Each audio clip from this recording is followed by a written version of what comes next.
Despite the evils it perpetrated on various aspects of Indian life, British rule helped in the intellectual development of the Indian people. It widened the horizons of their political, social, religious, and economic outlooks.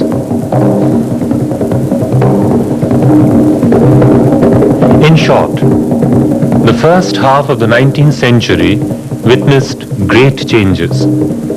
Consolidation of the British Empire in India, the starting of English education, the rise of the English-educated Indian elite, and the gradual awakening to the concept of an Indian nation.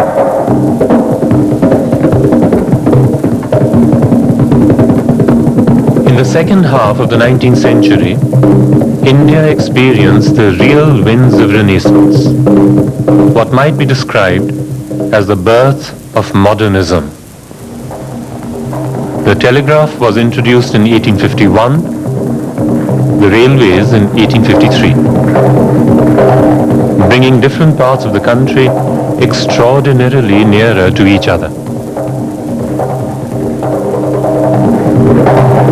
Quite a few of the nation builders and leaders were already born in the earlier part of the century. More luminaries were to make their appearance in the second half.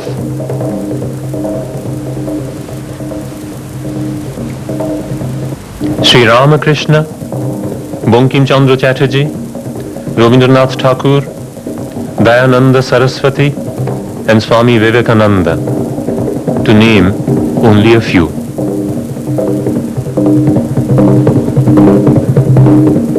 And the city of Calcutta, where Job Charnock started trade settlement in 1690, had grown into the capital of British India.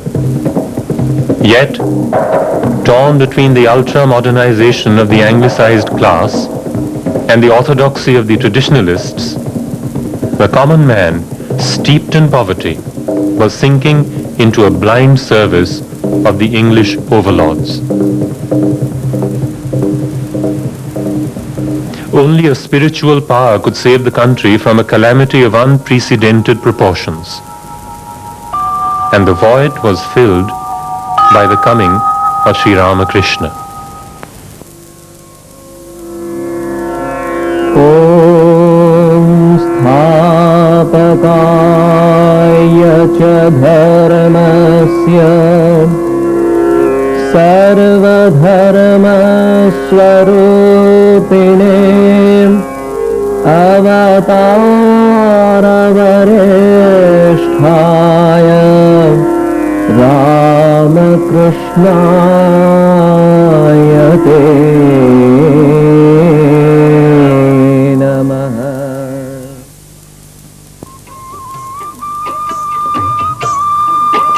Approximately 72 miles to the northwest of Calcutta, in the Hooghly district of West Bengal, is the village of Kamarpukur. And blessed is this village, for it is here that Sri Ramakrishna Paramahansa, the prophet of modern India, was born. This narrow village path leads one to the hamlet of Khudiram and Chandramuni, the parents of Sri Ramakrishna. This was their home. Khudiram Chattopadhyay, a poor Brahmin, was respected in the village for his piety. His wife, Chandramuni, was a simple and virtuous lady. Khudiram, the pious Brahmin, would perform the worship of the family deities with great regularity and devotion. Mother Shitala appeared before him as an 8-year-old girl. The stone emblem of Shiva was brought by him from Rameshwaram in the south. Waking up from a dream in which Sri Rama, as a celestial boy, expressed a desire to be served by him, Khudiram discovered a Shalogram Shila lying in the field, guarded by a hooded cobra. As Khudiram went forward, the cobra disappeared, and Khudiram brought the stone emblem home. He called it Raghubir and installed it for worship.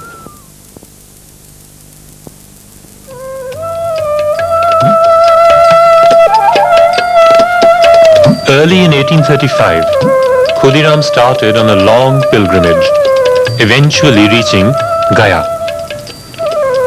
Lord Gadadhar, the presiding deity of the Vishnu temple, appeared before him in a dream. "I shall be born in your cottage," said the deity.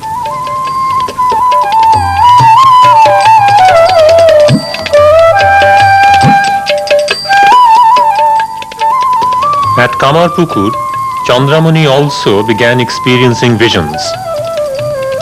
One day, she was standing before the Yogis Shiva temple to the north of Khudiram's house. She suddenly experienced a flood of celestial light emanating from the Shiva Linga and entering her own body. She fell unconscious, and from then on, she began to feel that she was carrying a child in her womb.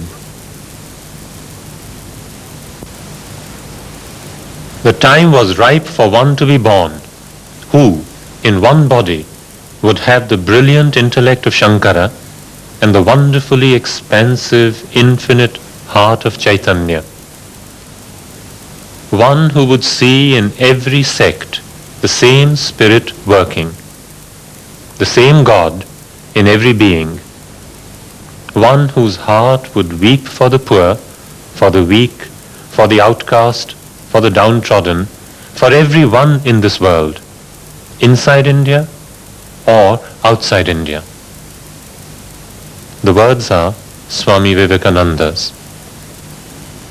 The autumn and the winter were gone. It was the spring of 1836. On the 17th of February, in the small hours of the morning, in a thatched shed meant for husking paddy, Chandramani gave birth to a beautiful baby. Recalling his vision at Gaya, Khudiram named the child Gadadhar. At the age of 5, Gadadhar began attending school. At that time, classes were held at the Nath Mandap belonging to the Lahas. Gadadhar, however, was less interested in his studies and more concerned about the lives of saints and sages. Deeply influenced by the achievements of these great men, he would recite to the villagers the tales and legends associated with them. Possessed of a wonderful memory and a mellifluous voice, Gadadhar easily mastered the songs and tales based on scriptures and on the mythologies of ancient India.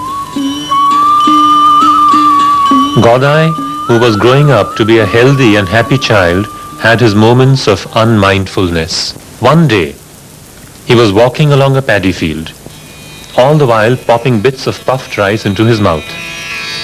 All of a sudden, his eyes fell upon a swarm of snow-white cranes making their way across a dark, cloud-filled sky. The beautiful contrast threw him into a trance, and he lost his outer consciousness.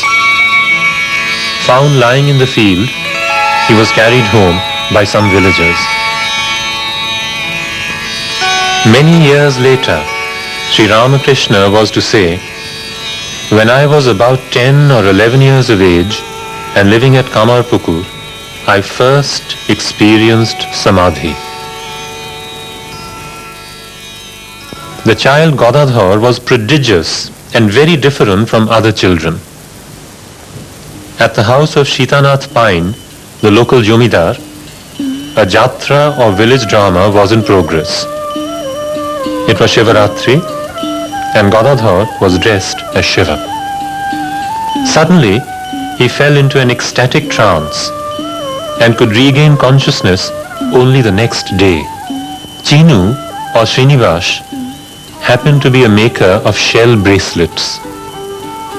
He was instinctively aware of the divinity in Gadadhar, and he secretly worshipped him with flowers and with sweets as an incarnation of Lord Vishnu. Dhoni Kamanni, a woman belonging to a lower caste, was like a godmother to Gadadhar. Keeping his word in the face of family opposition, Gadadhar accepted the first offering of cooked rice from her hands. This was immediately after being invested with the holy thread.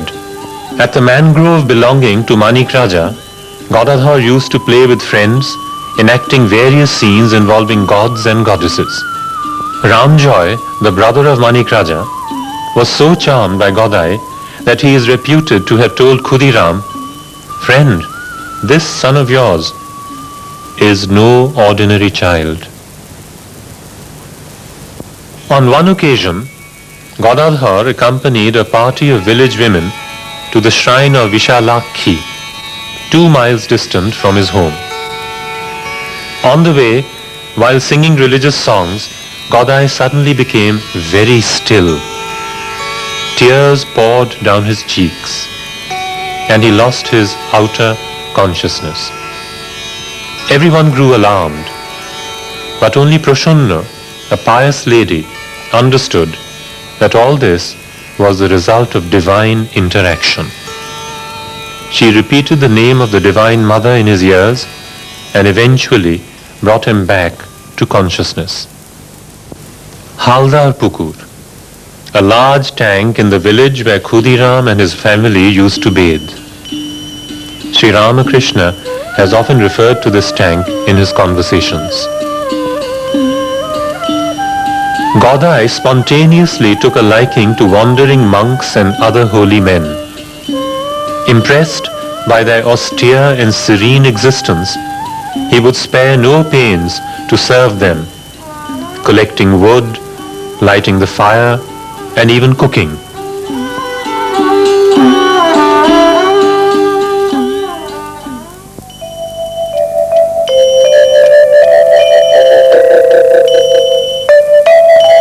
Gadadhar, or Ramakrishna, as he is more popularly known, soon reached the age of 17. His elder brother Ramkumar had started a Sanskrit school in Calcutta, and finding him indifferent to his studies, preferred to keep him with himself. In the year 1853, Ramakrishna accompanied his elder brother to Calcutta. There was sadness in him as he left his beloved Kamarpukur, but he could sense that his arrival in Calcutta would lead to events having very far-reaching consequences. Site of Ramakrishna's toll at Jhamapukur. Ramkumar soon discovered that his younger brother cared little for studies. In fact, Ramakrishna once told his brother, "What shall I do with a mere bread-winning education? I want that wisdom which enables me to know the highest truth." During the early years of his stay at Jhamapukur in Calcutta, Ramakrishna often visited the Kali temple at Tontonia. Rani Rashmuni was a wealthy widow living in Calcutta. She was known for her kind heart, her keen administrative ability, and her indomitable courage in the face of any challenge. In a vision, she was commanded by her chosen deity, Mother Kali, to build a temple on the banks of the Ganga. This she accomplished soon. This Kali temple was situated at Dakshineshwara, amidst trees and beautiful gardens. There were shrines devoted to Shiva and to Radha Govinda, and the place breathed a pure and holy atmosphere.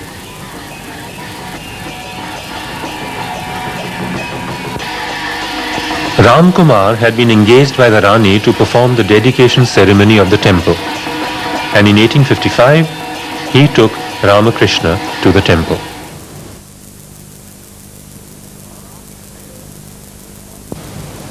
Mathuranath Bishas, the son-in-law of Rani Rashmuni and himself a devotee of Mother Kali, was greatly attracted to this young man of bright countenance. He persuaded Ramakrishna to take up the work of helping his brother in the decoration of the image and in the performance of her worship. For a time, Ramakrishna also conducted the worship of Radha Govinda. But before long, Ramkumar transferred all his duties to the young Ramakrishna.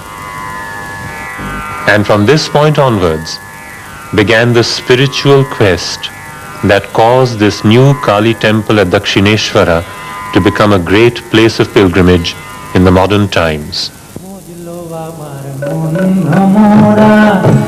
The image of Mother Kali came to life, as it were, through the ecstatic worship performed by Sri Ramakrishna. And his lyrical entreaties to her reverberated in the temple courtyard.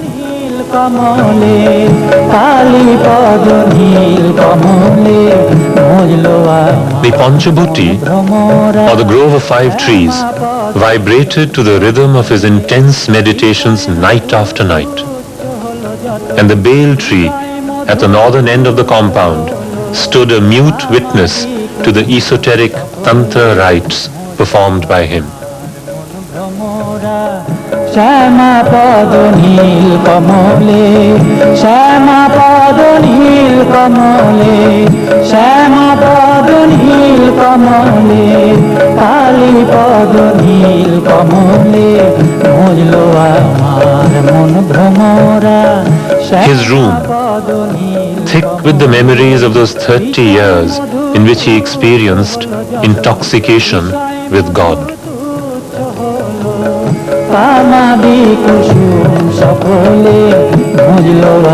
To the north of Sri Ramakrishna's room stands the Nahabat, or music tower, wherein Sri Sharada, the Holy Mother, lived and carried out her spiritual practices.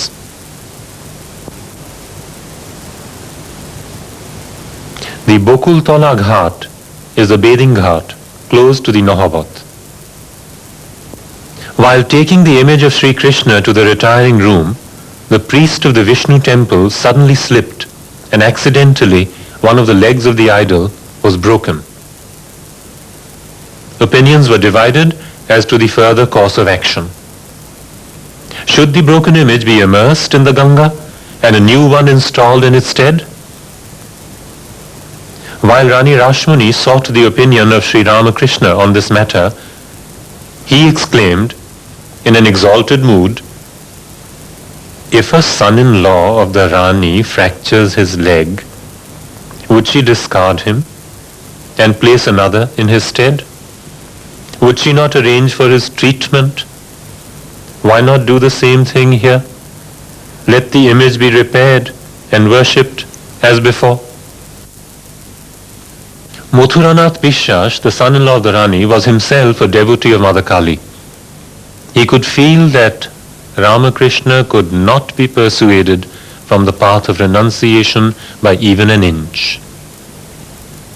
The master, on the other hand, knew all about the weaknesses of Mathur, yet still had great love for him. Convinced about the divinity in Sri Ramakrishna, Mathur remarked, "My wife, my children, my wealth, my position, and everything is an illusion. Sri Ramakrishna alone is real." In Rani Rashmuni's house at Jan Bazar, Calcutta, Sri Ramakrishna stayed for many days.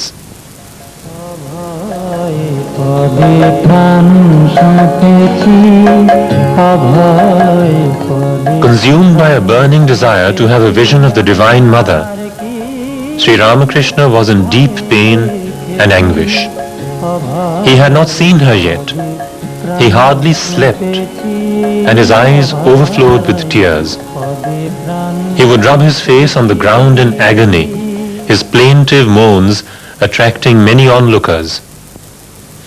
And one day, he could no longer bear this separation from the Divine Mother.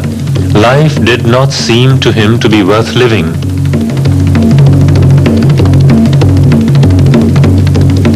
His eyes fell on the sword kept in the Mother's temple. He seized it with a view to putting an end to his life. What happened next can best be described in his own words. The buildings, with their different sections, the temple and all, vanished from my sight, leaving no traces whatsoever, and in their stead appeared an infinite effulgent ocean of consciousness or of spirit. Its shining billows were madly rushing towards me, making a terrific noise as if to swallow me up.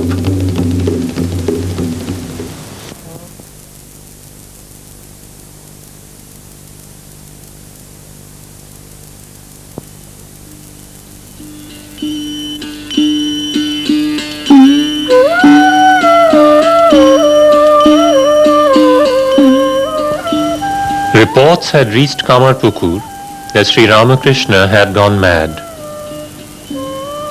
Worried beyond measure, his mother, Chandramani Devi, repeatedly wrote to Sri Ramakrishna to come back to Kamarpukur. And Sri Ramakrishna obeyed. He returned to Kamarpukur by the end of 1858. In Kamarpukur, Ramakrishna became more tranquil.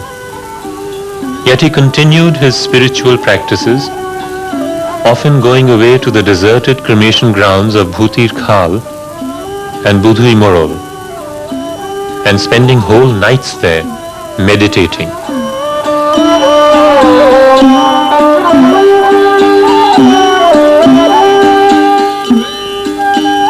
Seeking divine help for the cure of her son, Chandramani undertook fasts at the Mukundapur Shiva temple in the village. Also, she sought to get Sri Ramakrishna married. The search for a bride began in secret, but for various reasons, the efforts bore no fruit. Eventually, Sri Ramakrishna himself came to their help and said, "Go to Joyrambati, and there, in the house of Ramchandra Mukhopadhyay, you will find the bride reserved for me."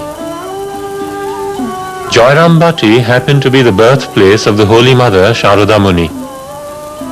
The serpentine course of the river Amodar had created a little peninsula on the northern border of Joyrambati. Here stood the parental home of the Holy Mother. The marriage of Sharada Muni with Sri Ramakrishna did take place, and the bride happened to be only 5 years old. She was brought to Kamarpukur. Close to Joyrambati, in the heart of Srihor village, lies the ancient temple of Shantinath Shiva.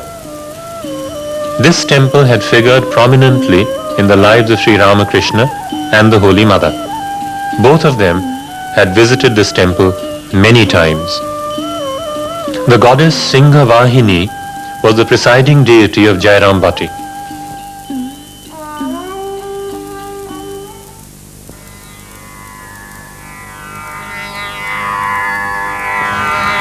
When Sri Ramakrishna returned to Dakshineshwara in 1860, the divine madness that for a time had been in abeyance in Kamarpukur reappeared. The unconventionality of his discipline reached new extremes. During this period, he had several visions which gave him great insight into the deeper aspects of spiritual life. And so, the stage was set, as it were, for his taking up new modes of sadhanas. And strange as it may seem, new teachers arrived on the scene as and when they were needed to teach him the methods of their respective sects. The first to arrive was Bhairavi Brahmani, a middle-aged woman in ochre robes. She arrived one morning in Dakshineshwara, and she recognized Sri Ramakrishna immediately as one of those persons she had been directed to guide by none other than the Divine Mother. It was under the Bhairavi's guidance that Sri Ramakrishna practiced the 64 Tantra sadhanas and Vaishnava sadhanas. In fact, his realization of the sadhanas was achieved in a very short time. In one of the Vaishnava sadhanas, the Vatsalya mode of worship requires the aspirant to look upon the deity as his own child. A monk named Jatadhari, who had been following this path and had been worshipping the baby Rama, arrived at Dakshineshwara. He had with him a metal image of the baby Rama, whom he called Ram Lala. He would bathe, feed, and treat the image as if it were a living child. Ramakrishna noticed the devotional ecstasy in the actions of Jatadhari, and he soon lapsed into the same mood. After staying for a few weeks at Dakshineshwara, Jatadhari left, entrusting the image of Ram Lala to Sri Ramakrishna.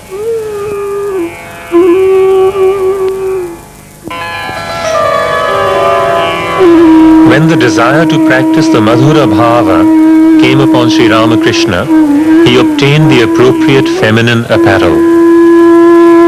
Then began life for him as a gopi from Vrindavan, delirious with love for Sri Krishna.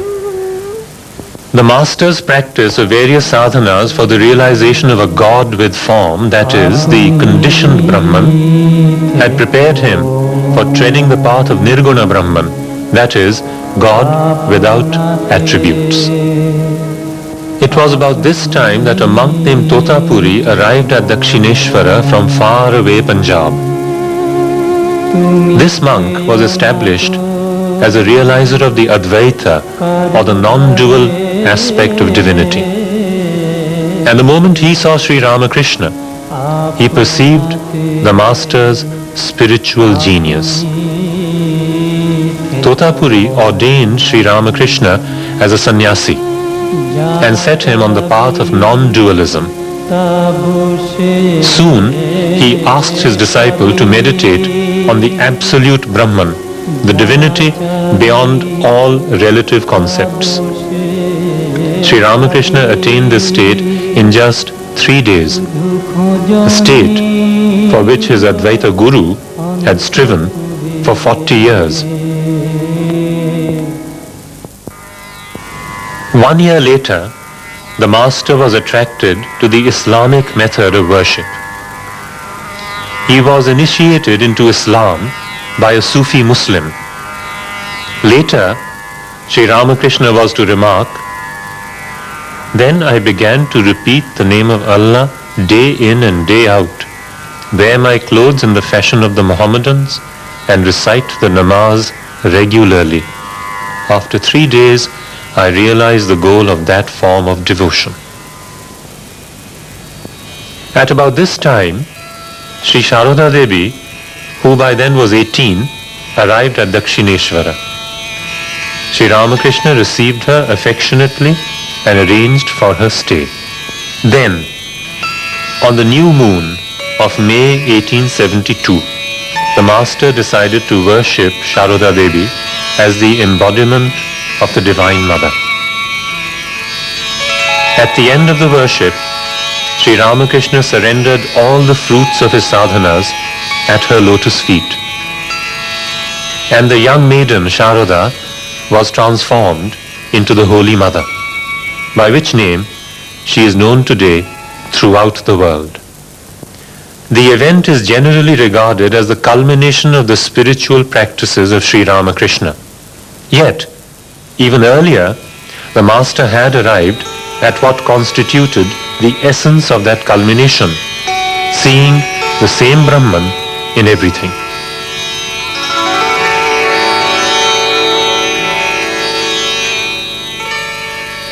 In 1868, Mothur and his wife decided to go to some important centers of pilgrimage in North India, and they persuaded Sri Ramakrishna to accompany them.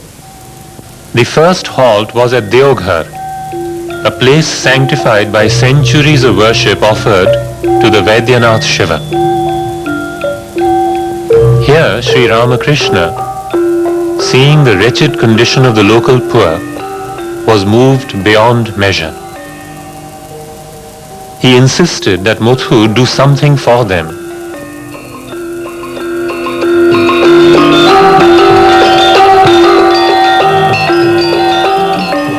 This event foreshadowed the message that he was to provide later, Shivogane Jeev Shiva.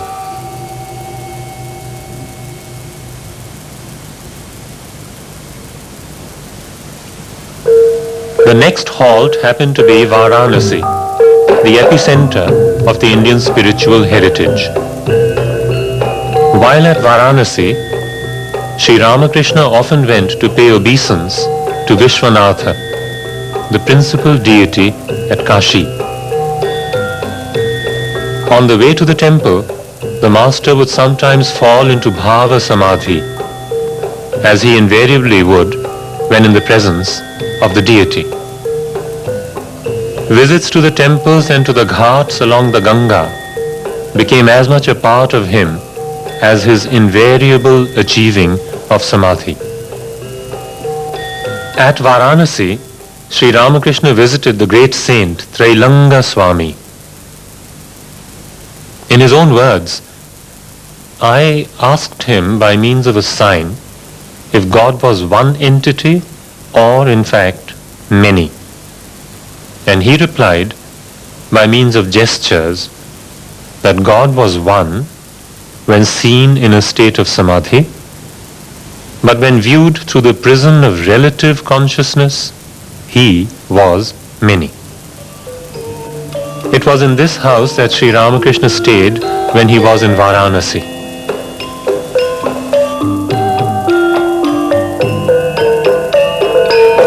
Along with Mathur, Sri Ramakrishna went to Prayag. He bathed in the holy confluence and he stayed there 3 nights.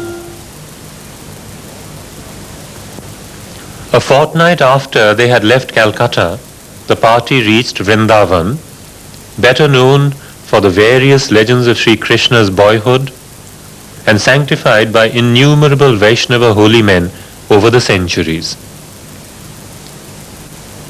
As Sri Ramakrishna himself put it, on my way to the sacred pools of Shyamakunda and Radhakunda, when I saw the meadows, the trees, the shrubs, the birds and the deer, I was overcome with ecstasy. My clothes became wet with tears. I said, Krishna, everything here is as it was in the olden days. You alone are absent.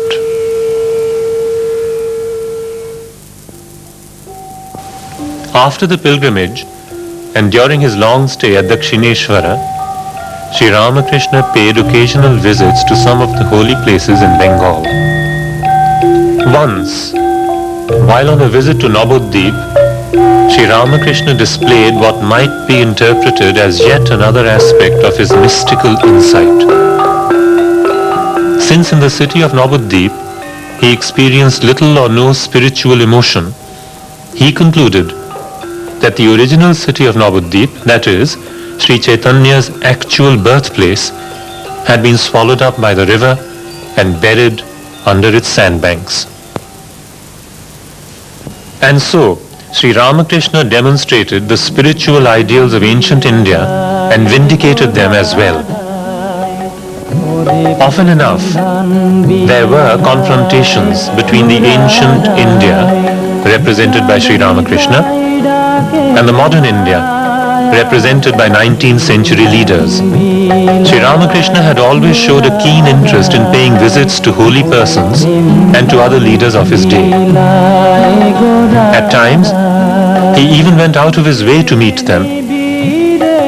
When meeting them, his initial approach was always that of a seeker trying to learn something.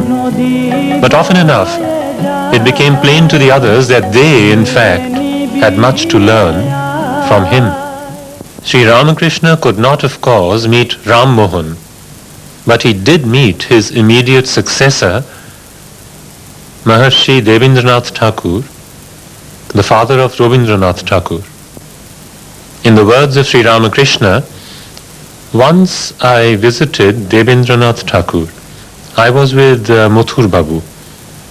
I found that Debendranath had combined both yoga and bhoga in his life. Though he was a Gyani, yet he was preoccupied with worldly affairs. When Ramakrishna requested Debendranath to say something about God, Debendranath recited some texts from the Vedas, and he said that the universe was like a chandelier, and each living being was a light of that chandelier. Keshav Chandra Sen, along with many of his group, often went to Dakshineshwara. They were deeply influenced by the master's teachings. In fact, the new dispensation proclaimed by Keshav Chandra was partly a corollary of the teachings of Sri Ramakrishna as understood by Keshav. It was through Keshav's writings in his journal Shulabh Samachar that Sri Ramakrishna first became known among the educated people of Calcutta. Owing to differences with Keshav, Vijay Krishna Goswami broke away and founded the Sadharan Brahmo Samaj. Vijay himself was an advanced spiritual thinker, and he earned the special love and esteem of Sri Ramakrishna. When Swami Dayananda Saraswati, the founder of the Arya Samaj, first visited Calcutta, he had not made known his doctrines or even founded his Arya Samaj. Sri Ramakrishna went to meet the Swami, and subsequently the master remarked, "I went to see him at the garden of Shithi. He did have some power. I found his chest red owing to congestion. Day in and day out, he would discuss the scriptures. He seemed to have within him the ambition of doing something original, perhaps starting a new sect. With his compassion for struggling and suffering humanity, his boundless charity, and his spirit of independence, Ishwar Chandra Vidyasagar was a household name in every Bengali home. Sri Ramakrishna once paid him a visit and said, "Man cannot really help the world. God, who has created the sun and the moon, and who also put love for children in the hearts of parents, He alone can do that." According to the Master, the man who works for others without any selfish motive really does good to and for himself. In a meeting with the Bengali novelist and patriot Bankim Chandra Chatterjee, the Master put the following question: "I understand that you are a great novelist and patriot. Please tell me what a man's duties are." Bankim's reply was facetious. "Since you ask me, I will say that a man's duties are eating, drinking, and having sex." Ramakrishna's retort was sharp. "Hey, you are a naughty one. What you do day and night comes out through your mouth. The man belches when he eats. If he eats radish, he belches radish. By constantly thinking of worldly things, a man becomes calculating and deceitful. On the other hand, when a man thinks of God, he becomes guileless. How will a Pandit's scholarship profit him if he does not think of God and if he has no discrimination?" Among those who were attracted to Sri Ramakrishna and who visited him at Dakshineshwara were Brahmo leaders of the order of Pratap Chandra Majumdar and Pandit Shivnath Shastri. Shivnath Shastri, one of the leaders of the Sadharan Brahmo Samaj, had insinuated that Sri Ramakrishna's Bhava Samadhi was in fact a nervous disorder. Sri Ramakrishna heard of his views and seeing him one day at Dakshineshwara said, "Shivnath, you think day and night of all sorts of material things, and yet you consider yourself to be of a sound mind, while I, who meditate on the eternal fountainhead of consciousness, appear to you to be deranged." And Shivnath had nothing to say. As the capital of the British Empire, Calcutta happened to be the nerve center of India. Sri Ramakrishna lived in this city for a few decades and paid constant visits to various parts of the capital. These visits have added a spiritual dimension to this important city of modern India and indeed of the world. Sri Ramchandra Datta's garden house in Kankurgachi is the Ramakrishna Yogodhyana, a branch center of the Ramakrishna Mutt. Indeed, The wanderings of Sri Ramakrishna, the prophet of modern India, have made Calcutta a blessed city. Among the places that were graced by his presence were Kali Temple, the house of Girish Ghosh, Nanda Bosh's house, the Indian Museum. Balaram Bosh, a rich landlord, first met Sri Ramakrishna at Dakshineshwara in 1882 and became totally devoted to him. Balaram's house soon became the place where devotees met Sri Ramakrishna. The master used to say that Balaram's house was his drawing room, for it was here that he spent long hours inspiring the devotees with spiritual discourses and devotional songs. The new wing of the Sadharun Brahmo Samaj was also a frequent visiting spot for Sri Ramakrishna. Narendranath was a member of this Samaj long before he came in touch with the saint of Dakshineshwara. On the 28th of November, 1883, the master visited Keshab Sen at his house, the Lily Cottage. Keshab was seriously ill. At Jodu Mullik's drawing room in Dakshineshwara, Sri Ramakrishna had a vision of Mary and Jesus. And it was here that he met Narendranath and touched him while in a state of super consciousness, as a result of which Narendranath temporarily lost consciousness. The Navabhidhan Brahmo Samaj was founded by Keshab Chandra Sen, who had been profoundly influenced by Sri Ramakrishna and the universality of the Master's teachings. The Master spent many hours in the hallowed precincts of this Samaj. In the prayer hall of the Adi Brahmo Samaj, Sri Ramakrishna saw Keshab Chandra for the first time. It was 1862, and Keshab had just joined the Samaj as a preacher under Debendranath Thakur.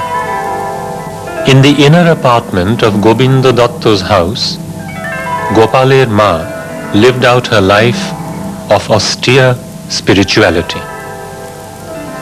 She looked upon Sri Ramakrishna as Gopal. The master visited this house on 2 or 3 occasions. When Sri Ramakrishna visited the Octoloni monument on the Calcutta Maidan, he said, as one ascends the monument, the 3 or 4-storied buildings, the tall trees, and the grass growing low, and even the ground itself, all look alike. Likewise, the more you advance in spirituality, the less you will see the attributes of God. Sri Ramakrishna visited the CMS church on Amherst Street to see how the devotees of Jesus Christ offered their prayers. But despite his veneration for Christ, he somehow could not accept the emphasis laid upon sin that seemed part and parcel of Orthodox Christianity. What was of greater importance to the Master was pure and total faith in God. An annual festival is held under the banyan tree at Panihati. This festival commemorates the feast given to Sri Nityananda by Das Raghunath, a distinguished disciple of Chaitanya. Whenever Sri Ramakrishna attended this festival, a rapturous excitement would sweep over the whole congregation, and everyone appeared mesmerized by his ecstatic songs and dances. In Panihati, at the Radhakanta temple, Sri Ramakrishna told Navadip Goswami, "Too much study of the scriptures does more harm than good. The important thing is to know the essence of the scriptures. The essence of the Gita is revealed by repeating the word Gita 10 times.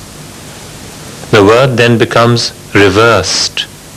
It is then Tagi, which means one who renounces.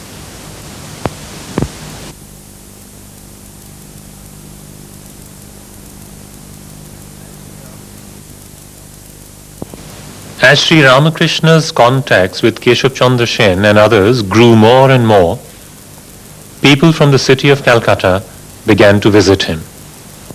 But the master was disappointed with those who came to him. He was tired of their worldly mentality. Where were the pure souls who the Divine Mother had assured him would be coming?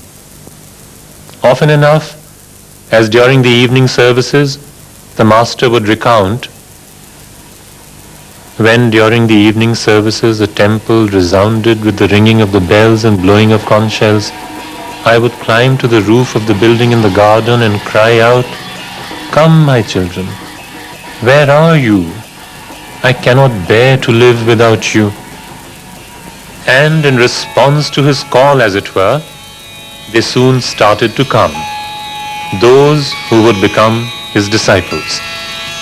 These thirsty souls who found their way to Dakshineshwara had all sorts of doubts within them. Some even visited the Master with the sole aim of testing him. Many of these disciples were taken by storm at their first meeting with the Master. Others were conquered piecemeal, gradually. Among the first to arrive were Ramchandra Datta, a young doctor, and his cousin Manmohan Mitra. They came in 1879. The Master often referred to Mothu and Shambhu Charan Mullik as Rashoddars, or the suppliers of his needs. Balaram Bose, who came in 1882, and Surendranath Mitra were added to the list later.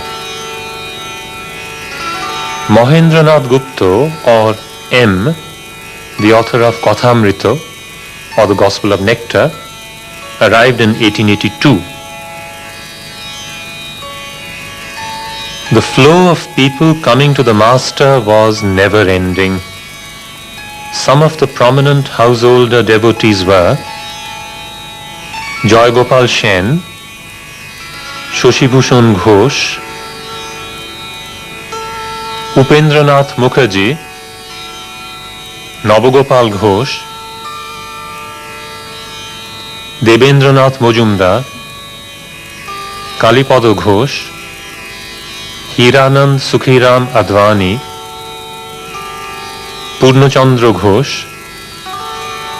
Girish Chandra Ghosh, the grand Bengali playwright of the 19th century, seemed to exemplify the doctrine that the touch of a seer can turn even a sinner into a saint. On one occasion, Durga Charan Nag went to Sri Ramakrishna and sought permission to become a monk. The Master's answer was interesting. What is the harm in remaining in the world? If your mind is fixed on God, you are safe. Remain in the world like Janaka and set an example to other householders. From 1881 onwards, the younger devotees began to arrive. The Master perceived in these youngsters qualities befitting the future monastic disciples, who indeed could be given the higher title of apostles. The first to arrive was Rakhal Chandra Ghosh, or Swami Brahmananda. Only a few days earlier, Sri Ramakrishna had had a vision. The Divine Mother had placed a child in his lap, and she had said, "This is your son." Narendranath, better known as Swami Vivekananda, came a few months later.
and many others came in the succeeding months.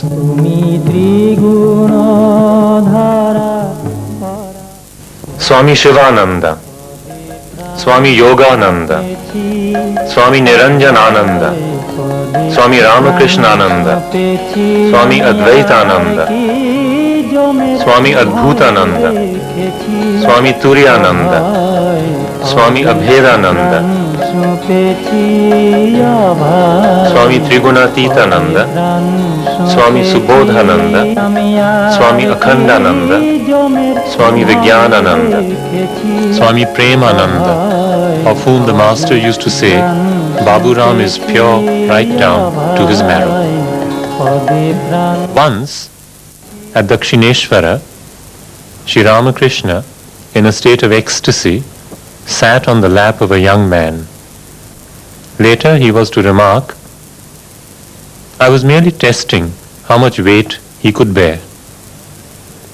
The young man was none other than the Swami Saradananda of the future. In fact, the burden he was to bear in later life as secretary of the Ramakrishna Mutt and mission required superhuman strength.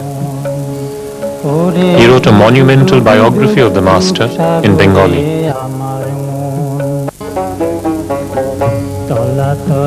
Some of the outstanding women devotees of Sri Ramakrishna were Gopaler Ma, Jogin Ma, Golap Ma, Lokhi Devi, Matangini Ghosh, Vishnu Bhamini Bose, Mahamaya Devi. One day, Sri Ramakrishna saw Gauri Ma gathering flowers from the garden, and he remarked, Gauri, I am pouring water on the earth, you prepare the clay. Explaining this cryptic remark, he asked Gauri Ma to work for the welfare of Indian women, and she fulfilled the master's wish. Narendranath Datta was the son of a barrister from Calcutta, Sri Vishwanath Datta. His mother was Bhuvaneshwari Devi. He was born in his ancestral home at Simla Street, Calcutta. Sri Ramakrishna visited this house many times since that historic meeting in 1882 when Narendranath was only 19. Narendranath was extraordinary in many ways. He possessed a rational mind. He was fearless. He was kind. In his obsessed quest for truth, he sought answers to his questions at the doors of the leading religious leaders of his time. And eventually and naturally, his quest brought him to Sri Ramakrishna. A graduate from Calcutta University, he was aware of the philosophical traditions of both the West and the East. He was an accomplished musician, specializing as an instrumentalist. Towards the end of his life, Sri Ramakrishna commissioned Narendranath to look after his young disciples.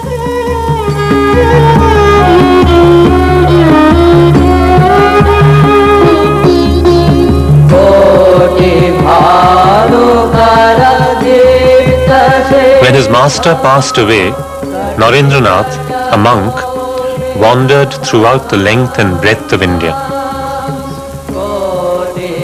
He arrived finally at Kanyakumari, where he sat on the now famous rock in the ocean and meditated for 3 days and 3 nights. He concentrated upon India's glorious past, on its degeneration, and on ways and means of its regeneration. How he contributed to this revival and how his success in the West awakened the people of India and restored their self-confidence is now history.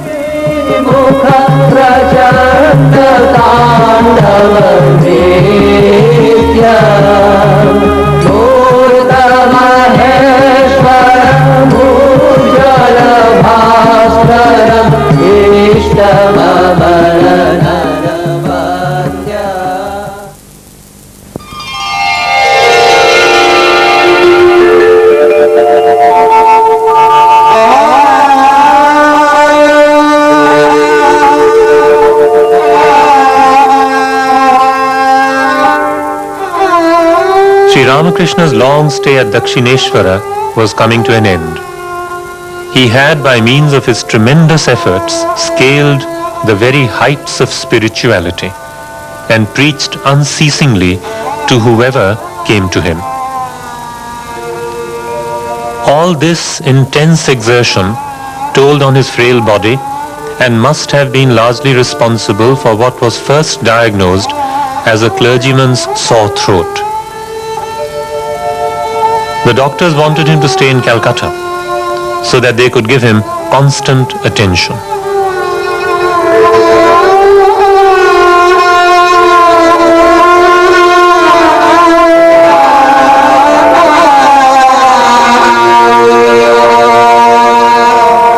In October 1885, he was moved to the rented house in Shampukur. The Holy Mother too moved there to attend to his personal needs, and the devotees bore the expenses of his medical treatment. Soon it became clear that the disease was cancer of the throat. In December 1885, Sri Ramakrishna was moved to the rented garden house at Kashipur, on the fringe of the city. Many of the young devotees came to live there and serve the master as best as they could. The older ones bore all the expenses and visited him by turns, and he was treated, among others, by Dr. Mahendra Lal Sharkar.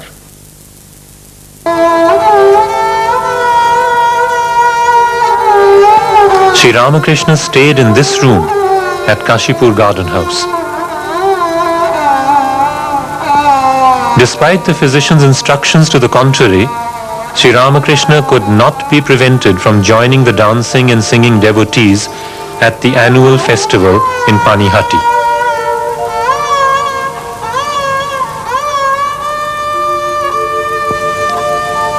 In January 1886, on New Year's Day, the master came out of his room and, while moving into the garden, he was glad to see some of his devotees. Girish, Ram, and some others came forward and saluted him. The master, in a divine mood, said, "What more shall I say to you? I bless you all. Be illuminated."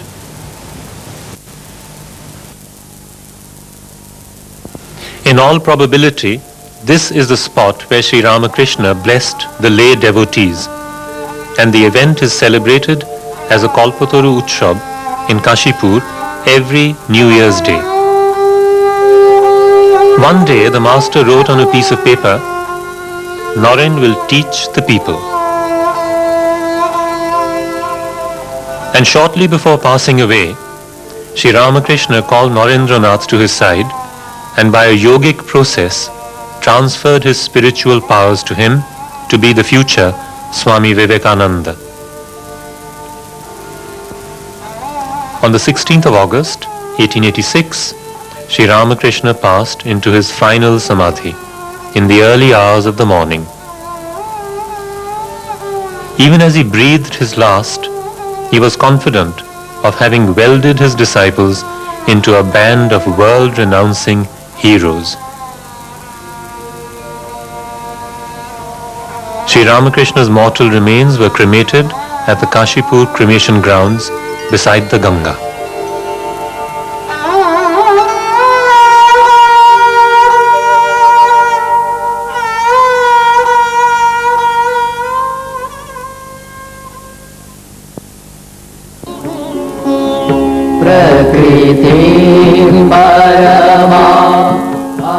Sri Sharoda Devi, known to the world as the Holy Mother, had in fact a prominent role to play in the life and mission of Sri Ramakrishna. She not only lived the ideal life of a great woman saint, but was also the pivot for the spiritual sustenance of the Ramakrishna Sangha.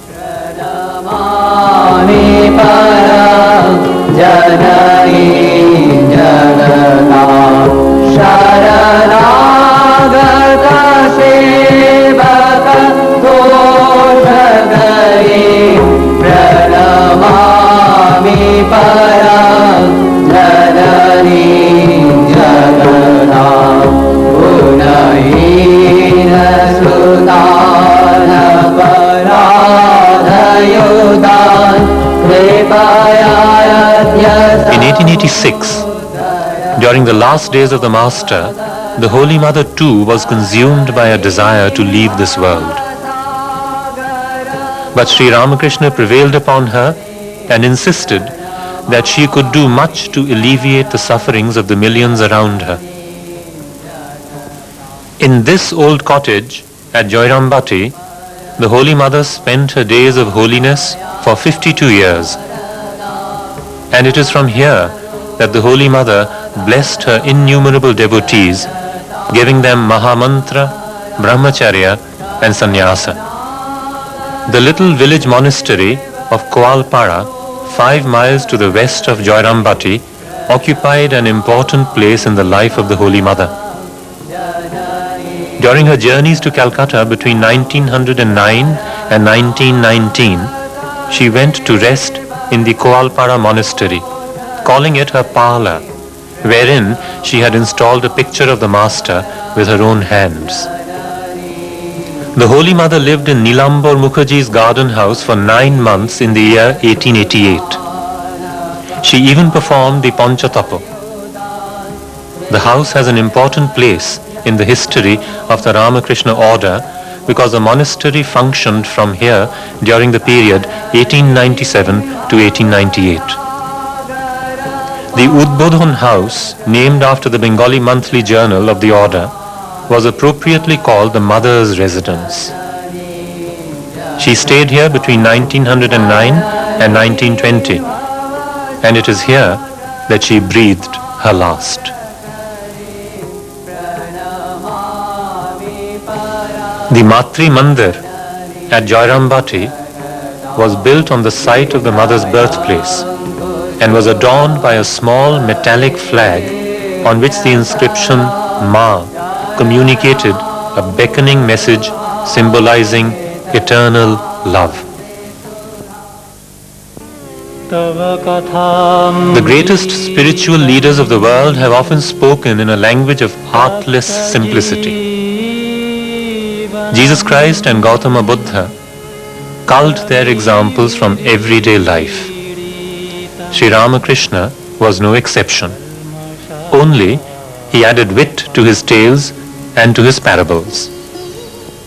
In 1980, at the exhibition held at Belur Math in connection with the convention of the Ramakrishna Mission and the Ramakrishna Math, some of the parables and tales told by the Master have been depicted through clay models. It must be emphasized, though, that Sri Ramakrishna's life was his message. The fool's search. As long as a man feels that God is there, he is ignorant, but he attains knowledge when he feels that God is here. A man wanted a smoke. He went to a neighbor's house to light his charcoal. It was in the dead of night, and the household was asleep. After he had knocked a great deal, someone came down to open the door. At the sight of the man, he asked, "Hello, what's the matter?" The man replied, "Can't you guess? You know how fond I am of smoking. I have come here to light my charcoal." The neighbor said, "Ha ha, you are a fine man indeed. You took the trouble to come and do all this knocking at the door. Why, you have a lighted lantern in your hand." What a man seeks is very near him. Still, he wanders about from place to place. The Pandit in the boat. Once, several men were crossing the Ganges in a boat.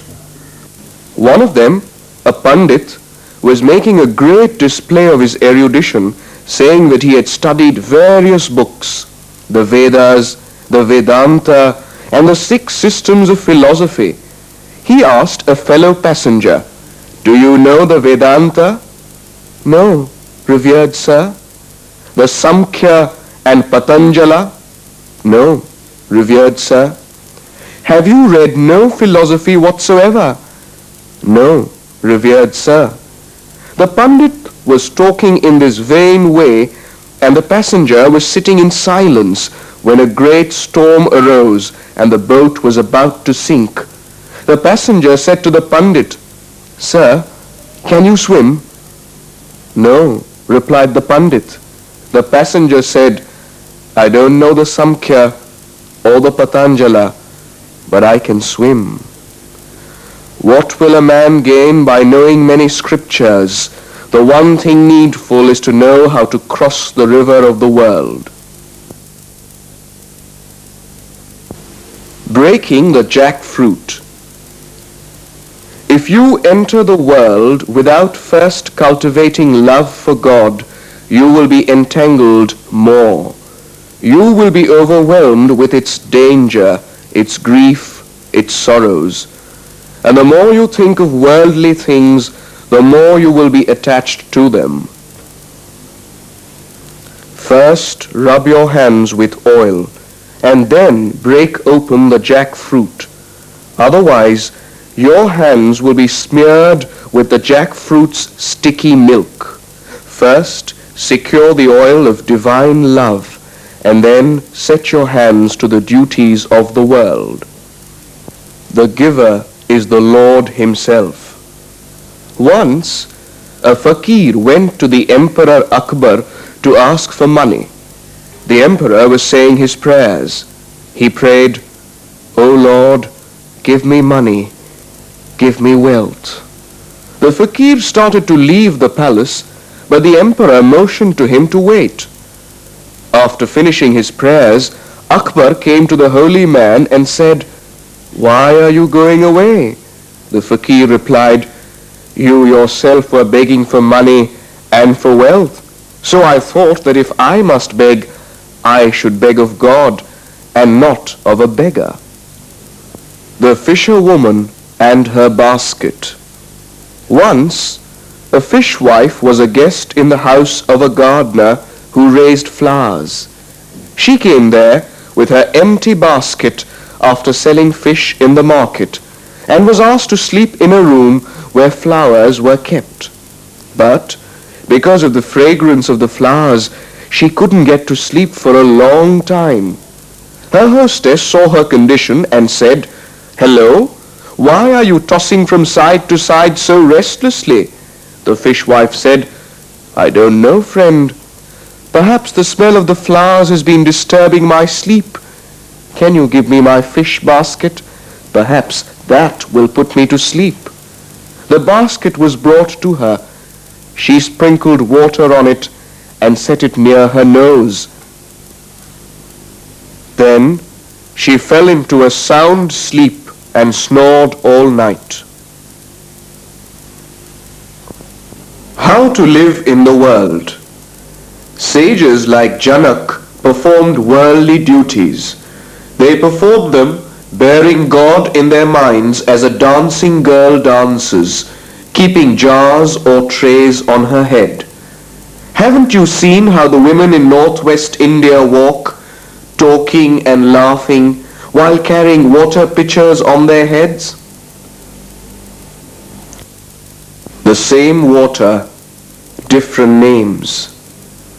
God is one only and not two. Different people call on him by different names. Some as Allah, some as God, and others as Krishna, Shiva, and Brahman. It is like the water in a lake. Some drink it at one place and call it Jal, others at another place and call it Pani, and still others at a third place and call it water. The Hindus call it Jal, the Christians water, and the Muslims Pani. But it is one and the same thing. Opinions are but paths. Each religion is only a path leading to God, as rivers come from different directions and ultimately become one in the one ocean.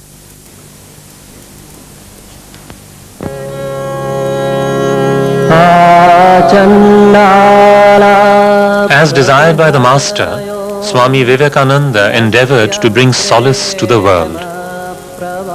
He undertook extensive preaching missions in the East and in the West, and he established the Ramakrishna Mission and the Ramakrishna Math to serve the world. As stressed by Swami Vivekananda, Sri Ramakrishna's life was his message. do not care for dogmas or sects or doctrines or churches or temples. They count for little when compared with the essence of existence in every man. And this essence is spirituality. The more this is developed in a man, the more powerful he becomes. Move towards this and criticize no one, for all doctrines and creeds have some good in them.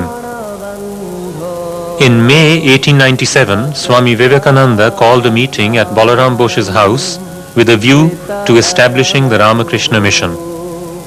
His speech on this occasion was significant. Let this Sangha or organization be named the Ramakrishna Mission. We are only servants of the Master. May you all help us in this work. After returning from the West, Swami Vivekananda purchased a plot of land in Belur. It was the 5th of March 1898, and the intention was to establish a permanent center for the order. The Ramakrishna Temple at the Belur Mutt is an outstanding architectural achievement. Conceived by Swami Vivekananda, the plan was drawn by Vijnanananda, a one-time civil engineer. Swamiji's objective was to give a concrete architectural shape to the ideal of universal religious tolerance preached by the Master. It is a Hindu temple in the main, but the hall conveys the impression of the ancient Buddhist cave temples, and the arches recall a Muslim style, while the large hall is suggestive of a church. Swamiji, of course, did not live to see the actuation of his dreams, for it was completed almost 35 years after he had departed from the world. Swami Vivekananda's visit to the United States resulted in 2 permanent centers of the order, the Vedanta societies, one in New York and the other in San Francisco. And thousands were won over to Vedanta. Since Sri Ramakrishna's departure from the world in 1886, a vast amount of literature has grown around his life and times. The really great people of the world are content to live their lives, and they leave it to the others to talk, to write, and to read about them.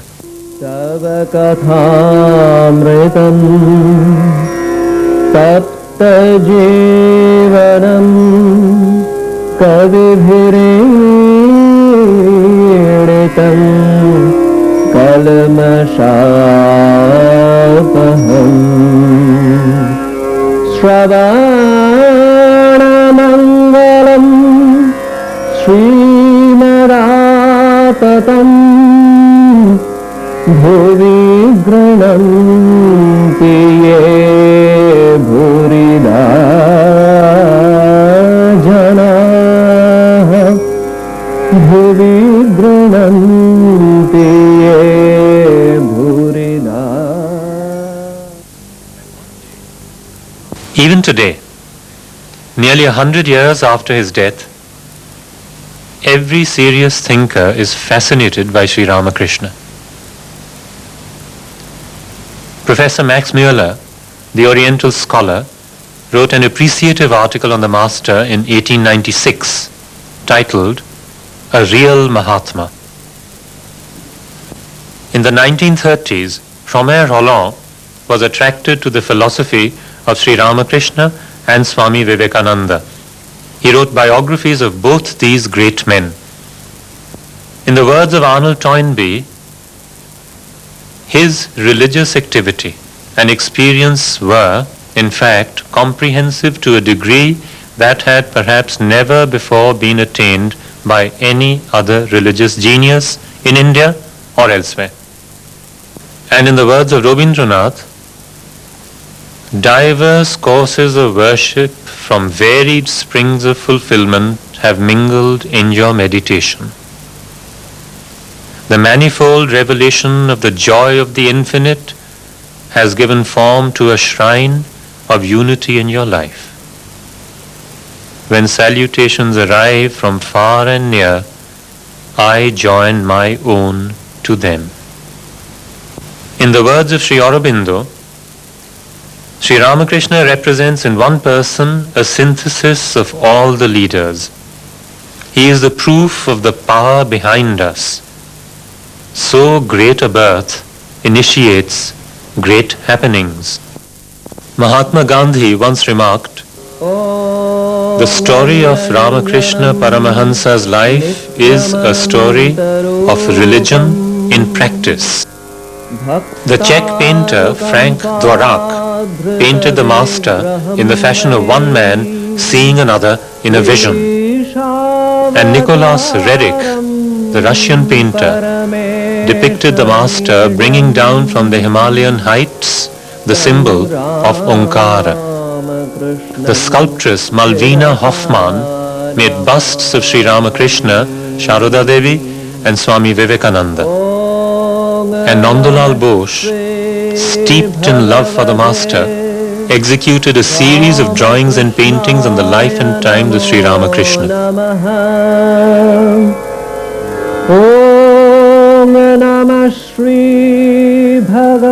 He also designed the stone temple at the birthplace of Sri Ramakrishna, Kamarpukur.